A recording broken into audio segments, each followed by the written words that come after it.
श्री गुरुदेव दत्त. शारीरिक व्याधी आहे ती काही कमी होत नाहीये, ती वाढत जाते. त्यासोबत दुसरेही आजार त्यात चालू असतात.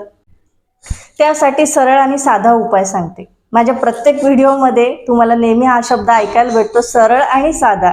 आणि खरंच सरळ साधे उपाय आहे, त्याला काही नियम नाहीयेत. तर हा म्हणजे तुमच्या शारीरिक व्याधी कमी करण्यासाठी हा स्विचवर्ड आहे, डिवाइन चेंज.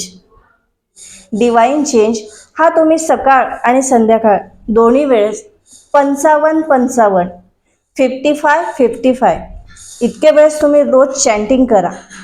बघा त्याचा फरक. तुमच्या शरीरातील व्याधी नक्कीच कमी होईल. पण त्यासोबत महत्त्वाचं म्हणजे तुम्हाला डॉक्टरांचा सल्ला देखील आवश्यक आहे. त्यानुसार तुम्ही गोळ्या औषधं घ्या. त्यासोबत ही डिवाइन एनर्जी पण घ्या. नक्कीच फरक जाणवेल.